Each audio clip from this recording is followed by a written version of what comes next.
आष्टी इथल्या महात्मा ज्योतिबा फुले कला महाविद्यालयातील विद्यार्थिनी श्वेता कोवे हिनं दुबई इथं झालेल्या एशियन यूथ पॅरा क्रीडा स्पर्धेत सुवर्ण पदक पटकावून उल्लेखनीय यश संपादन केलंय। या यशामुळे तिनं आदिवासी समाजाचा अभिमान आणि गडचिरोली जिल्ह्याचं नाव आंतरराष्ट्रीय स्तरावर उज्ज्वल केलंय। या ऐतिहासिक कामगिरीबद्दल तिचा आदिवासी समाजातर्फे जाहीर सत्कार करण्यात आलाय। हा सत्कार सोहळा आष्टी इथं पार पडलेल्या गडचिरोली जिल्हा आदिवासी साहित्य संमेलनात उत्साहात संपन्न झाला। यावेळी संमेलनाचे उद्घाटक राष्ट्रपती पुरस्कार प्राप्त आदिवासी साहित्य आणि संस्कृती संवर्धन संस्था बल्लारपूरचे अध्यक्ष प्राध्यापक डॉक्टर विनायक तुमराम, संमेलनाचे अध्यक्ष ज्येष्ठ नाट्यकर्मी पद्मश्री परशुराम खुणे आणि अनेक मान्यवर व्यासपीठावर उपस्थित होते। सत्कार प्रसंगी आदिवासी समाजाचे ज्येष्ठ कार्यकर्ते आणि समाज बांधव मोठ्या संख्येने उपस्थित होते। आपल्या प्रेरणादायी यशामुळे श्वेता कोवे हिनं आदिवासी समाजातील तरुणांसाठी नवी दिशा निर्माण केली असून तिच्या या यशाबद्दल सर्व स्तरातून अभिनंदनाचा वर्षाव होतोय। या बातमीचा आढावा घेतलाय प्रतिनिधी राज अनिल पोचमपल्लीवार यांनी। गडचिरोली जिल्ह्यातील एटापल्ली तालुक्यात ताडगुडा इथं भारतीय कम्युनिस्ट पार्टीच्या शताब्दी वर्षानिमित्त भव्य कार्यक्रम संपन्न झालाय। लाल झेंड्याला सलामी देत जल जंगल जमीन रक्षणाच्या संघर्षाची पुनः घोषणा करण्यात आली। ताडगुडा इथं गाव पाटील कॉम्रेड मनोज नरोटी यांच्या हस्ते लाल झेंड्याचं ध्वजारोहण करण्यात आलं।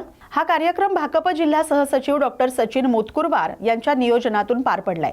कार्यक्रमाला अनेक मान्यवर नेते उपस्थित होते। यावेळी वक्त्यांनी जल जंगल जमीन पैसा कायदा, वन हक्क कायदा, ग्रामसभा अधिकार, रोजगार आणि आदिवासी प्रश्नांवर भाकपानं देशभर आणि गडचिरोली जिल्ह्यात सातत्यानं केलेल्या संघर्षाचा आढावा घेतला।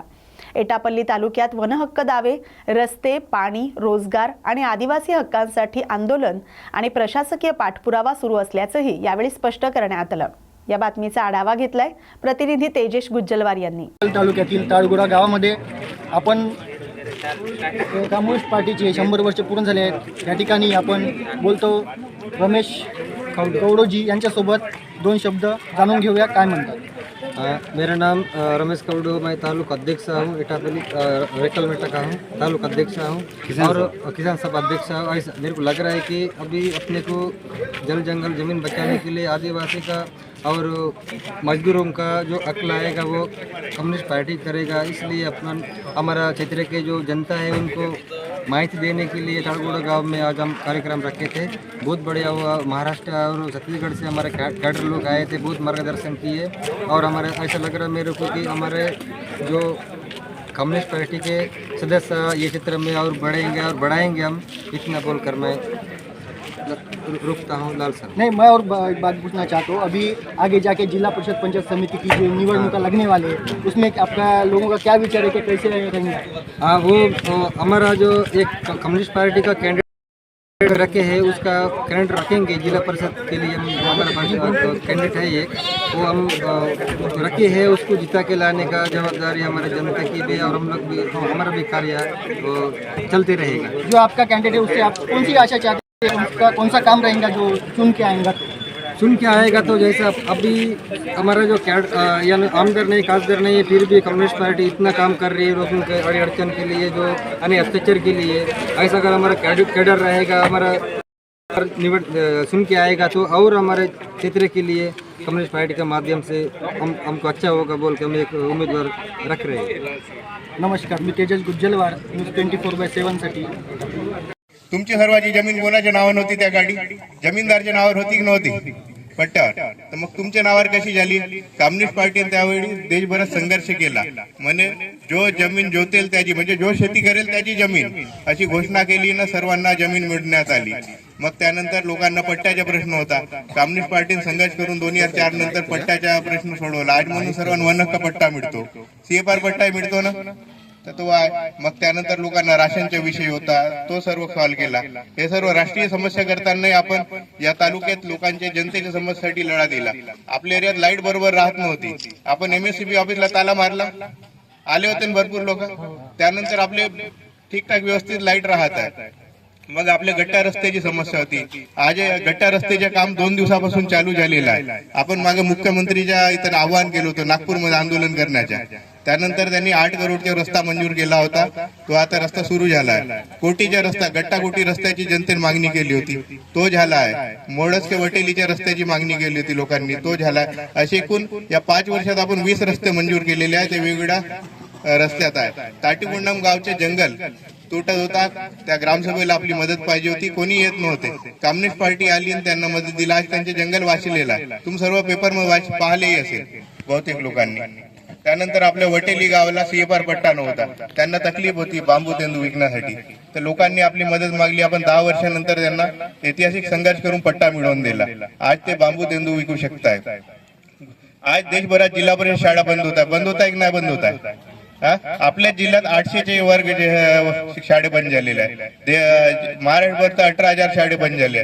त्या काळात एक गुडुंजूर गावात आपण शाळा सुरू केलेली.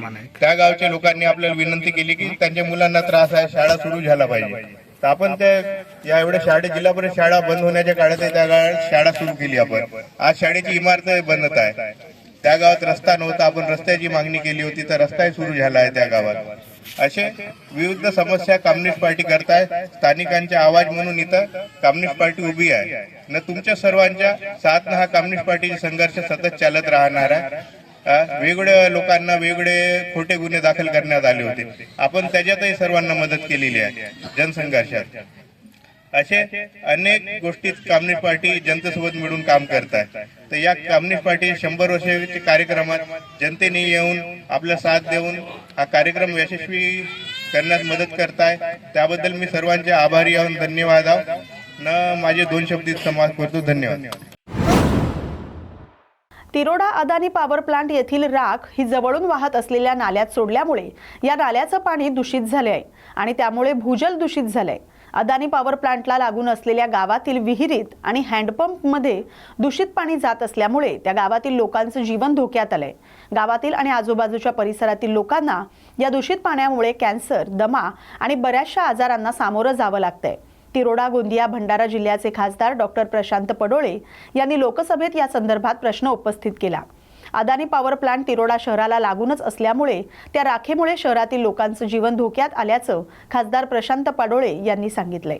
या बातमीचा आढावा घेतलाय प्रतिनिधी प्रवीण शेंडे यांनी. मैं मंत्री महोदय को पूछना चाहूँगा, कोयला से एनर्जी हम लोग बनाते हैं, हमारे यहाँ पे अदानी पावर प्लांट है और वहाँ से फ्लाई ऐश बनती है जो कि मॉइल के अंदर में अंडरग्राउंड में वहाँ पे रेती की जगह पे वहाँ पे फ्लाई ऐश डाली जाती है. फ्लाई ऐश में क्रोमियम, सेलेनियम, आर्सेनिक जैसे तत्व होते हैं और वो अंडरग्राउंड वाटर को इन्फेक्ट कर रहे हैं. मंत्री जी को मैं पूछना चाहूँगा कि आने वाले समय में कैंसर जैसे बीमारियाँ हमारे लोगों को होंगी, इससे बचने के लिए आपने क्या उपाय करेंगे?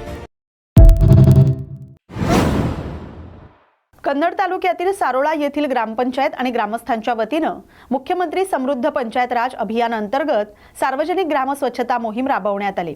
गावामध्ये सातत्यानं विविध उल्लेखनीय आणि स्तुत्य उपक्रम श्रमदानाच्या माध्यमातून राबवले जात आहेत. ग्रामस्थ गावामध्ये एकवटले असून लोकसहभागातून गावाच्या विकासासाठी धडपड करत आहेत.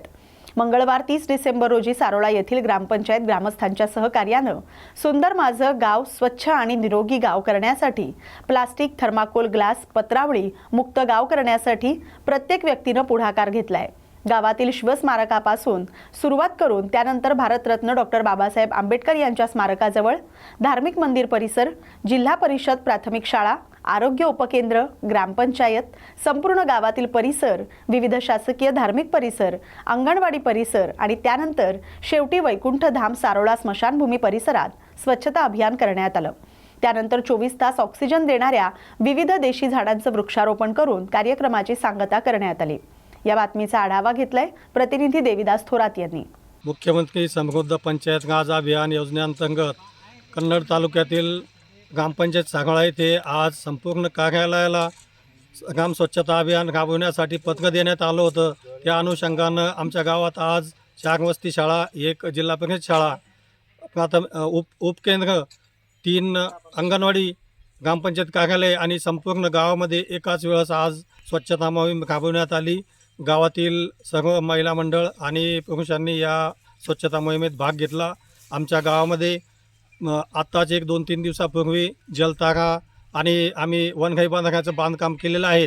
आमच्या गावामध्ये यापूर्वीसुद्धा अनेक असे विधायक उपक्रम आम्ही नेहमी राबवत असतो. आमच्या गावात प्लास्टिक मुक्तीसुद्धा आम्ही यापूर्वीच राबवलेले आहेत आणि जो कोणी थर्माकोलची पत्तंगळ वापरेल त्यालासुद्धा आम्ही दंड आकारण्यात येईल असं या ठिकाणी जाहीर केलेलं आहे. त्यामुळं आम्ही प्लास्टिक मुक्त गाव आमचं झालेलं आहे. त्याप्रमाणे आज आमच्या गावामध्ये संपूर्ण गावात स्वच्छता आम्ही राबवण्यात आली आणि शेवटी स्मशानभूमीमध्ये आम्ही देशी झाडांचं वड पिंपळ या झाडांचं लागवड करून या कार्यक्रमाची सांगता केलेली आहे. नमस्कार, मी सविता जगन्नाथ जंगले, राहणार सारोळ गावची मी सरपंच आहे आणि मुख्यमंत्री ग्रामपंचायत अभियान आम्ही प्रत्येक याच्यात राबवत आहे आणि आठवड्यातून आम्ही 1 दिवस श्रमदानाचा ठेवलेला आहे जेणेकरून गाव आमचं स्वच्छ राहील. आम्ही प्लास्टिक मुक्ती पण गावाची ठेवलेली आहे आणि कालच आम्ही सगळ्या शाळेवरती आणि उपकेंद्रावरती पत्र दिले होते जेणेकरून सगळेजण मिळून आमचं गाव आज स्वच्छ झालेलं आहे. आणि आमच्यात मुळात म्हणजे आमचं भाग्य इतकं चांगलं आहे की आम्हाला कर्मचारी खूप छान भेटलेले आहे. आमचे अधिकारी साहेब चांगले सहकार्य करतात. अंगणवाडी सेविका, शिक्षिका, मुख्याध्यापक, प्राध्यापक सगळे असे व्यवस्थित म्हणजे आम्हाला भेटलेले आहे जेणेकरून त्यांच्या सहवासाने मी हे काम व्यवस्थितरित्या पार पाडते आणि माझं म्हणजे गावात म्हणजे आमची एकता असल्यामुळे आम्ही सगळं काम असं व्यवस्थितरित्या पार पाडतो.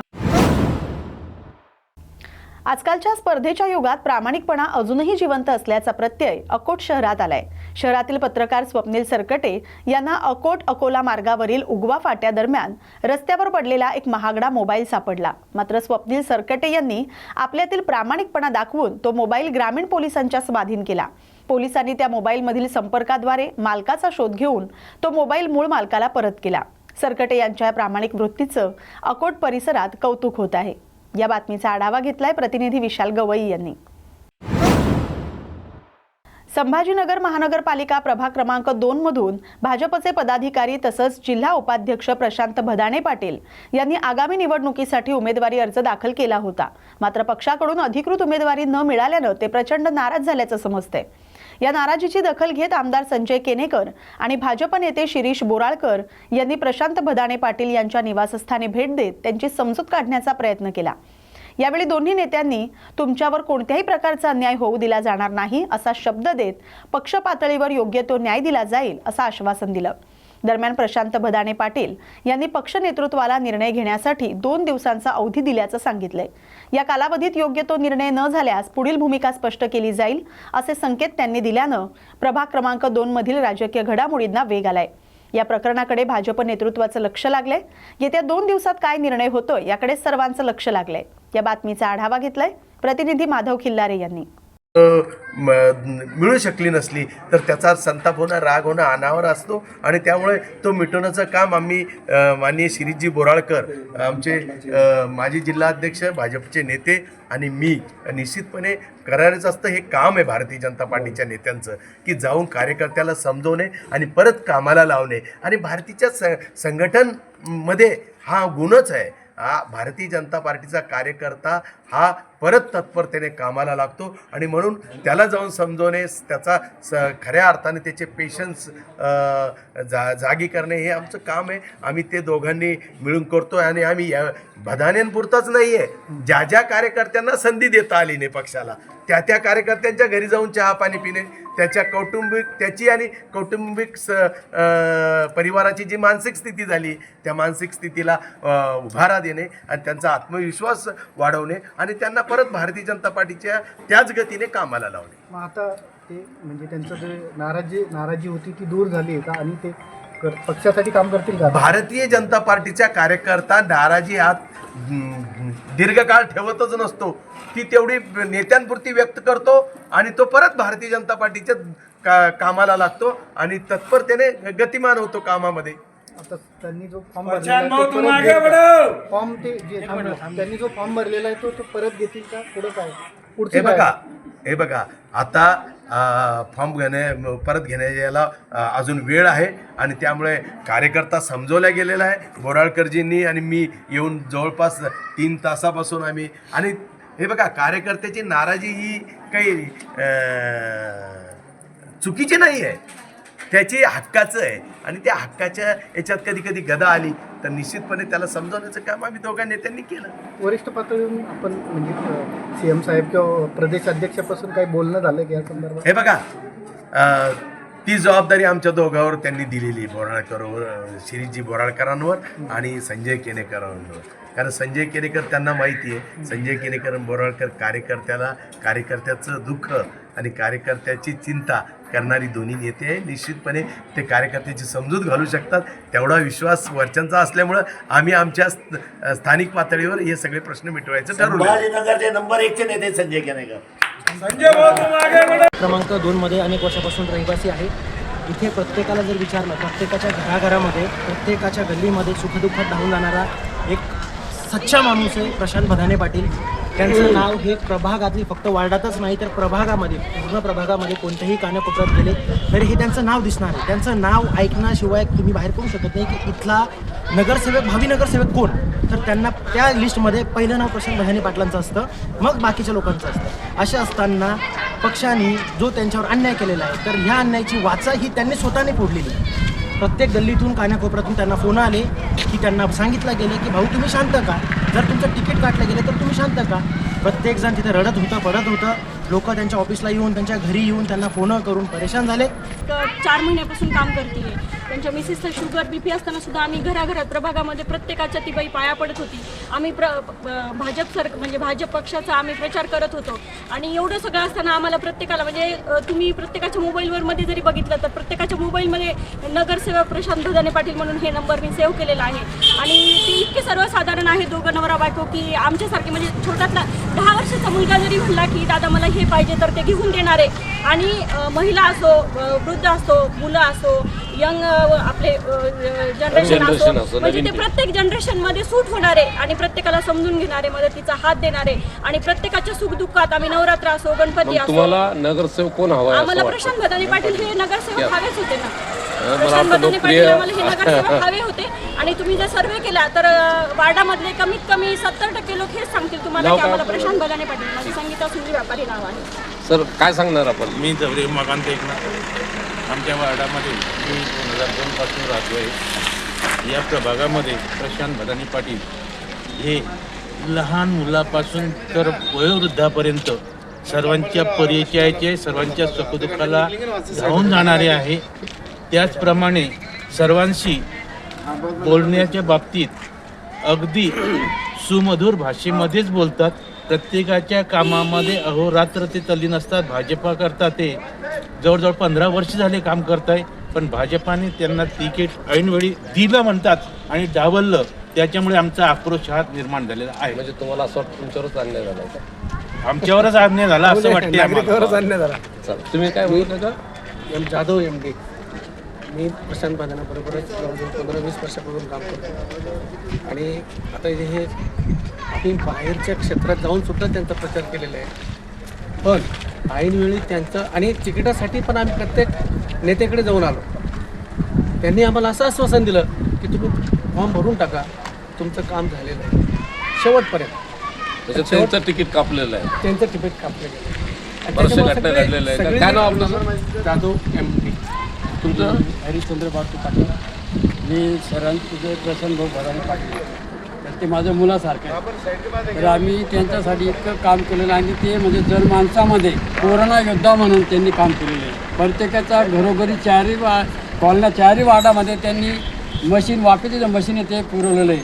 10,000 मास्क वाटवलेले, डस्टबिन वाटप केलेले, 500 किट त्यांनी पक्षाला दिलेले आहेत की जेणेकरून गरीब आहेत त्यांना 500 किट. कोरोनामध्ये त्यांनी अक्षरशः प्रेत उचलले की जे मुलं स्वतःच्या वडिलांना उचलू शकत नव्हतं ते त्यांनी प्रेत हाडं उचलून त्यांनी काम केलं. त्यांनी खर्चेने जेवढे बी कार्यक्रम झाले, शाह साहेब असो की मोदी साहेब जरी ते आलेले संभाजीनगरला, तरी सुद्धा त्यांनी जर ऑर्डर दिली की प्रशांत 20 गाड्या पाठवून देत, तर त्यांनी सगळ्या कॉलनीतले लोक 20 गाड्या भरून स्वतःच्या खर्चाने त्यांनी तिथे कार्यक्रमाला पाठवलेले आहेत. आणि मी हरिश्चंद्र बापू पाटील, आमचं एकच म्हणणं आहे की त्यांना फक्त पक्षाने तिकीट द्यावं, त्यांची नाराजी दूर करावं, एवढंच आमचं. आपण ऐकलं आहात आणि बघितलं आहात की इथले जे प्रशांत बदाने पाटील आहेत ते लोकप्रिय इथले परिचित नगरसेवकासारखे सेवक आहेत. इथले सगळ्यांच्या भावना आहेत, आपण ऐकून आणि घेतले. ते अपक्ष जरी निवडून उभे राहिले तर ते 100% निवडून येतील. अपक्ष जरी उभे राहिले तर जातीपेक्षा जास्त मतांनी निवडून येणार. ते माझ्यावरती अन्याय करणार नाही, मला विश्वास आहे त्यांच्यावर. म्हणजे तुम्ही 2 दिवस वाट बघणार आहे. ते आता नाव सांगा सर. त्यांच्यावरती सोडलेलं आहे, ते काय करतील ते. तुमचे नाव सांगा मी ना. प्रशांत भदाने पाटील, प्रभाग क्रमांक 2, मागील 25 वर्षाचा रहिवासी आणि 3 पिढ्यांपासून जनसंघापासून माझे आजोबापासून मी कार्यकर्ता आहे. भारतीय जनता पार्टी कोषाध्यक्ष उपाध्यक्ष प्रशांत भाऊ तुम आगे बढ़ो, हम तुम्हारे साथ हैं. प्रशांत भाऊ तुम आगे बढ़ो, हम तुम्हारे साथ हैं. जनता पार्टीचे जिल्हा उपाध्यक्ष आहेत ते. मी भाजपचा जिल्हा उपाध्यक्ष मला केलेले किशोरजी शितोडे साहेबांनी सुद्धा, त्यांच्यावर सुद्धा मला खूप विश्वास आहे. त्याच्यामुळे शितोळे साहेब नाही आले. हे होत्या लोकांच्या भावना. बघूया काय होतंय ते. वाटल्यास तुम्ही ज्यावेळी निवडून मी येणार तुम्ही माधव स्वतः खिलारे, त्यावेळी न्यूज तुम्ही मराठी 24. जालना शहरातील बकालपणाला सत्ताधारी जबाबदार आहेत. त्यामुळे महानगरपालिका निवडणुकीत महाविकास आघाडीचा विजय होणार असून महापौर देखील महाविकास आघाडीचाच होईल असा दावा माजी आमदार आणि शिवसेना उबाठा पक्षाचे नेते संतोष सांबरे यांनी केलाय. या निवडणुकीत काँग्रेस 39, राष्ट्रवादी शरद पवार गट 13 आणि शिवसेना उबाठा गट 13 जागांवर निवडणूक लढत आहे. शहरातील पाणी प्रश्न सत्ताधाऱ्यांनी भिजत ठेवलं असून जनता यावेळी महाविकास आघाडीला कौल देईल असा दावा सांबरे यांनी केलाय. इकडे महायुती तुटलेली आहे, आपली आघाडी झालेली आहे का, कशी झालेली आहे? शिवसेना उद्धव बाळासाहेब ठाकरे, राष्ट्रवादी काँग्रेस शरद पवार आणि भारतीय राष्ट्रीय काँग्रेस पक्ष या तिन्ही महाविकास आघाडीच्या घटक पक्षाने सुरुवातीपासून एकत्रितपणे समन्वयाने आपसात सामंजस्याने वेळोवेळी बैठका घेतल्या. एकूण 16 प्रभागातली 65 उमेदवारांची चाचपणी केली. ज्या पक्षाचा उमेदवार ज्या ठिकाणी अ ब क डमध्ये निवडून येऊ शकतो त्या पद्धतीने आम्ही उमेदवार निवडले आणि महाविकास आघाडी घडून आणली. आम्हाला सुरुवातीपासून माहिती होतं की महायुतीचे घटक पक्ष एकमेकांसोबत कधीच राहू शकत नाही आणि ते एकत्र जरी असते तरी आम्ही आमची महाविकास आघाडी केलेली आहे. खासदार डॉक्टर कल्याणरावजी काळेसाहेब, माजी मंत्री राजेश भैया टोपे साहेब आणि मी स्वतः आणि आमचे सर्व तिन्ही पक्षाचे प्रमुख नेते यांनी एकत्रितपणे सर्व बैठका घेतल्या आणि महाविकास आघाडीला शिक्कामोर्तब झालेला आहे. जागा वाटप कशी झाली? जागा वाटप 13 जागा हे शिवसेनेला, 13 जागा राष्ट्रवादी काँग्रेसला आणि 39 जागा काँग्रेसला गेलेल्या आहेत. अशा पद्धतीने काँग्रेस आणि त्यांचे मित्रपक्ष जे आहे रासपा वगैरे त्यांना गेलेले आहेत. अशी आमची महाविकास आघाडी भक्कमपणे या महानगरपालिकेच्या निवडणुकीला सामोरे जात आहोत आणि आम्हाला विश्वास आहे की जनता सत्ताधारी पक्षाला कंटाळलेली आहे. शहराची बकाल अवस्थेला सत्ताधारी लोक जबाबदार आहेत.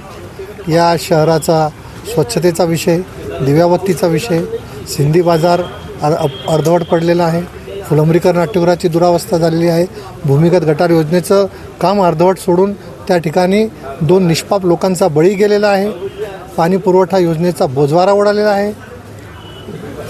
या जालना महानगरपालिकेमध्ये दररोज पाणी मिळावं अशी आश्वासनं मागच्या अनेक वर्षापासून हे सत्ताधारी लोक देत आहेत, परंतु जनतेची तहान अजूनही कोणी भागलेली नाही. म्हणून लोकांचा विश्वास महाविकास आघाडीवर आहे आणि एकूण जी राजकीय समीकरणं, प्रभागनिहाय रचना या सगळ्या गोष्टींचा आपण अभ्यास केला तर निश्चितपणे आपल्या लक्षात येईल की या पहिल्या महानगरपालिकेच्या निवडणुकीमध्ये महाविकास आघाडीचा महापौर हा 100% निवडून येणार आहे. हे आपण लक्षात ठेवावं. समन्वय साधल्यामुळे तुम्हाला समन्वय साधण्यात यश मिळालं. महाविकास आघाडीच्या बैठकांमध्ये काँग्रेस असेल किंवा राष्ट्रवादी असेल यांच्या नेत्यांनीसुद्धा आपसात सामंजस्याची भूमिका घेतली. आमची जी शिवसेनेची जिल्हा निवडणूक कमिटी आहे त्याच्यात रमेश पाटील गवाड, PN यादव, महेश निळगे आणि भगवानराव कदम, राष्ट्रवादीचे नेते राजेश भैया टोपे, बबलू चौधरी, निसारभाई देशमुख, काँग्रेसचे खासदार डॉक्टर कल्याणराव काळे, रशीद पहलवान, राजेंद्रजी राख, जिल्हा अध्यक्ष त्यांचे राजाभाऊ देशमुख, अतिक खान यांनी सगळ्यांनी प्रचंड मेहनत घेतली आणि एकमेकांच्या कुठल्याही प्रभागामध्ये ढवळाढवळ केली नाही. अतिशय सामंजस्याने आमची महाविकास आघाडी झालेली आहे. 1-2 ठिकाणी काही ठिकाणी डबल बी फॉर्म गेलेले आहेत. आता हे छाननीनंतर कळेल. त्यातसुद्धा आम्ही ते उमेदवार विड्रॉल करण्यासाठी आम्ही त्यांच्या पक्षाकडून आदेशित करणार आहोत. मराठा संघर्ष योद्धा मनोज जरांगे पाटील यांच्यासोबत सुरुवातीच्या काळामध्ये डॉक्टर रमेश तारक हे मराठा आरक्षण लढ्यामध्ये सहभागी होते, परंतु त्यांनी जालन्याच्या एसीपींना पत्र लिहिलंय. आंतरवाली सराटी इथं मनोज जरांगे पाटील यांना उपोषण करण्यास परवानगी देऊ नये, यामुळे गावात वातावरण दूषित होऊ शकते. या पत्राचा वेगळा अर्थ काढून झुंजार छावा संघटनेचे अध्यक्ष सुनील कोटकर यांनी त्यांच्या चेहऱ्याला काळं फासलं होतं. परंतु आता सुनील कोटकर यांना त्यांची चूक लक्षात आली. त्यांचा जो उद्देश होता तो गावामध्ये जातीमध्ये तेढ निर्माण होऊ नये आणि गावची शांतता भंग होऊ नये असा होता. त्यामुळे आज त्यांनी ती चूक सुधारत त्यांना रुग्णालयात जाऊन दुग्धाभिषेक घातल्याचं सांगितलंय. काय सांगाल तुम्ही आज दुग्धाभिषेकला काय कारण होते? तमाम समाज बांधवांना सर्वप्रथम माझा सप्रेम जय शिवराय. सुबह का भुला अगर शाम को घर पे आए तो उसको भुला नहीं कहते. गेल्या वर्षी आमचे मित्र डॉक्टर रमेशजी तारक यांच्या हॉस्पिटलवर आम्ही आंदोलन केलं होतं. त्याची दिलगिरी व्यक्त करण्यासाठी आम्ही आज त्यांचा दुग्धाभिषेक करून ते आंदोलन आम्ही माघार घेत आहोत. आणि याचं कारण असं आहे की तो जो फ्लो होता त्या फ्लोमध्ये येणं साहजिक होतं, कारण त्यावेळेस भावनिक वातावरण होतं. आम्ही सुद्धा भावनिक झालो होतो. भावनेच्या भरातून आम्ही ते आंदोलन केलं होतं. परंतु सत्य बाहेर यायला आणि खरं समजण्यासाठी खूप वेळ लागतो. तो वेळ आमचा गेलेला आहे. तेव्हा जर कळलं असतं की डॉक्टर साहेबांनी विरोध त्या आंदोलनाला केला नव्हता, ते जे पत्र डॉक्टर साहेबांनी दिलं होतं त्या ठिकाणी जातीवाद जास्त वाढत चालला होता गावात. तो जातीवाद जास्त वाढू नये, गावातलं वातावरण गुण्यागोविंदाने जे लोक अनेक वर्षापासून गावात राहतात ते वातावरण दूषित होऊ नये, हा त्या मागचा प्रामाणिक आणि शुद्ध हेतू होता. त्या हेतूतून ते पत्र दिलं होतं की इथलं उपोषण दुसऱ्या गावात घेऊन जा, ह्या गावात नको. त्यामुळं त्यांनी ते पत्र दिलं होतं आणि ते उशिरा आम्हाला समजल्यामुळं आम्ही आज डॉक्टर साहेबांचा दुग्धाभिषेक केलेला आहे आणि त्यांची दिलगिरी देखील व्यक्त केलेली आहे. हे बघा, तुम्ही केलेल्या कृत्याचं तुम्हाला जर माफी मागता आली ती सुद्धा त्याला सुद्धा फार डेअरिंग लागते आणि ती आम्ही डॉक्टर साहेबांची दिलगिरी व्यक्त करतो आणि त्यांचा दुग्धाभिषेक करून शाल पुष्पहार त्यांना आम्ही घातलेला आहे. आणि नक्कीच नवीन वर्षाच्या पूर्वसंध्येला आम्ही ज्या झालेल्या चुका आहेत त्या चुका दुरुस्त करण्याचं काम केलेलं आहे. उद्या 1 जानेवारी 2026 नवीन वर्षाची सुरुवात चांगल्या कामाने पुन्हा एकदा व्हावी याच हेतूने 2025च्या पूर्वसंध्येला डॉक्टर रमेशजी तारक यांचा दुग्धाभिषेक करून आम्ही नवीन कामाला सुरुवात करत आहोत. आणि बरेच काही सत्य अजून बाहेर यायचं बाकी आहे. ते हळूहळू सत्य बाहेर येईल समाजापुढं. ते सत्य आलं समाजाला कळेल की आम्ही योग्य आहोत ते. धन्यवाद. म्हणजे नेमकं काय सत्य बाहेर येणार आहे किंवा काय आपण सांगायचा प्रयत्न करतो? सध्या जे 2025च्या पूर्वसंध्येला जे आम्ही आज केलं त्याच्यावर मी जास्त बोलेल. सत्य काय आहे, कारण बऱ्याच गोष्टी अशा आहेत समाजाला दिसतंय की आज जे लढ्यामध्ये जे लोक होते ते आज त्यांच्यासोबत नाहीत. याचं कारण समाजाने आपल्या बुद्धीने विचार केला पाहिजे. आम्ही त्याच्यावर जास्त बोलणार नाही. त्यामुळे मी पुन्हा सांगतो आणि जबाबदारीने सांगतो, हे स्टेटमेंट आवाज मीडियाने माझं घ्यावं. येणाऱ्या काळात सगळं सत्य बाहेर येणार आहे. उमेदवारी नाकारल्यानं दिव्या मराठे आणि वर्षा साळुंखे यांनी उपोषणाचं हत्यार उपसलंय.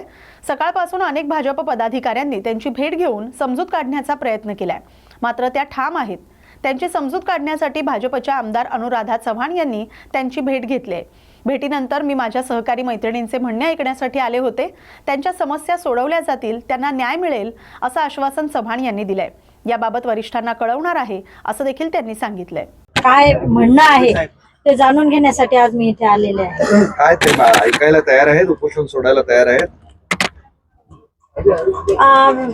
ऐकायला आहे आता, म्हणजे 2 दिवस, कारण ह्या गोष्टी लगेच होणाऱ्या नाही आहेत. त्याला थोडासा वेळ गेल्यानंतर त्या निश्चितचपणाने ऐकतील, कारण त्यांनी हे मान्य केलेलं आहे की आपल्या पक्षाची शिस्त त्या पाळत आहे आणि पक्षाच्या शिस्तीनुसार त्या इथे त्यांचं मत मांडण्यासाठी ते इथे उपोषणाला बसलेले आहे. त्यांनी जे काही घराणं तुमच्याकडे मांडले, तुम्ही बावनकुळे साहेबांना बोलणार आहेत, पक्षश्रेष्ठींना हो, असं मी त्यांना आश्वासन दिलंय माझ्या भगिनींना, माझ्या मैत्रिणींना, आणि त्यांचं जे म्हणणं आहे तर ते मी वरिष्ठांना निश्चितपणाने कळवणार. थँक्यू. महानगरपालिकेच्या निवडणुकीत अनेक पक्षांकडून पक्षाच्या इच्छुक उमेदवारांना डावलून आयात उमेदवारांना उमेदवारी दिल्यानं निष्ठावंत कार्यकर्ते आक्रमक झालेत. शिवसेना उबाठा गटाच्या कार्यालयासमोर निष्ठावंत कार्यकर्त्यांनी अर्धनग्न होऊन आंदोलन सुरू केलंय. प्रभाग क्रमांक 7 मधून इच्छुक असलेल्या राकेश साळुंखे यांनी आंदोलन सुरू केलंय. तसंच त्यांनी शिवसेना पक्षाच्या पदाधिकाऱ्यांवर आरोप केलेत. गेल्या 18 वर्षांपासून शिवसेना पक्षात प्रामाणिकपणे काम करणाऱ्या कार्यकर्त्यांवर आंदोलन करण्याची आता वेळ आली आहे. माझं नाव राकेश सुभाष साळुंखे. मी मध्यमध्ये क्रमांक 7 या वार्डातून मी इच्छित होतो. एबी फॉर्म भरला 5,000 रुपयाचा आणि त्यांनी मला सांगितलं की माझा दावा फिक्स आहे आणि 18 वर्षापासून मी काम करत होतो आणि एबी फॉर्म शिवसेना कार्यावर वाटले पाहिजे. त्यांनी त्यांच्या बंगल्यावर वाटले. मी 6 तासापासून तिथं उभं होतो, तुला देतो. बाहेरचे आले आणि बाहेरच्यांना त्यांनी तिकीट दिलं आणि असं तिकीट दिलं की तिथं अजून एक लेडीजनी भरला होता. आम्ही संचित त्यांनी आणि मी मुलाखत दिली ती, पण त्यांचा फॉर्म चुकला म्हणून त्यांनी त्यांच्या नवऱ्याचा फॉर्म भरून आणि एबी फॉर्म घेतला. म्हणजे माझा अन्याय झाला. पण त्यांनी सांगितलं पाहिजे त्या भागाला आता एक लीड्स तिथं कमी आहे. त्यांनी त्या लीड्सची चुकी ना, माझी थोडी चुकी न सांगता वसंत गीतेनी डायरेक्ट त्याला एबी फॉर्म दिला. त्यांच्या बंगल्यावर मी 6 तासापासून उभा होतो. त्यांनी माझ्यावर काही लक्ष दिलं नाही आणि पक्षातल्या लोकांनी कोणीच विचारलं नाही. आता मी हे शर्ट कपडे हळूहळू काढलेले, शर्ट पॅन्ट बिंट आता नंतर काढल 3 तासानंतर मी सांगल. ते काही हे आले नाही तर पॅन्ट बी काढून ठेवल आणि मी इथंच राहणार आणि यांनी मला न्याय दिला पाहिजे. आणि विचारलं सुद्धा नाही की काय घडलं आणि त्यांनी बोलून बी देते नाही आणि त्यांच्या मनाने हे करता. बाहेरच्यांना तुम्ही देता आणि मग 17 तारखेनंतर इथं कोणी पाहिजे ना. आम्ही तर इथं जिंदगीभर इथंच आहे. आम्ही उद्धव बाळासाहेब ठाकरेचे कट्टर शिवसैनिक आहे आणि त्यांनी आम्हाला न सांगता असं केलं. किती वर्षापासून तुम्ही? 18 वर्ष झाले मला इथं काम करून. 18 वर्षात मी एक बी आंदोलनाला कंटिन्यू आंदोलन केले, सगळं केलं. पक्षाने सांगितलं सगळं कामं केले आणि राजा वाजेच्या टायमाला 41 डिग्रीमध्ये आम्ही इथं कामं केले आणि कामं करताना यांनी एक बी मला न विचारता घेता आमचा घात केला. याच्या वसंत गीते साहेबाच्या. आणि वसंत गीतेनी मला काय हे दिलं नाही आणि 6 तासापासून त्याच्या इथं मी उभं होतो. मला त्यांनी सांगितलं नाही की त्या लेडीजचं चुकी होती, माझी थोडी चुकी होती. मग त्या लेडीजचं तिकीट तिला सांगायचं बाई तू बस, आता आमचे शिवसैनिक आहे. आणि त्याचं मी प्रामाणिक काम केलं आणि मी त्याच्याकडून न प्रामाणिकचं त्यांनी असं फळ दिलं. मग न्याय कोणाकडे मागायचा? या बातमीसोबतच बातम्या गावाकडच्या मध्ये वेळ झाल्या तर इथेच थांबण्याची. अशाच महत्त्वाच्या आणि नवनवीन बातम्यांसाठी पाहत राहा न्यूज मराठी 24/7. नवा भारत, नवा विचार.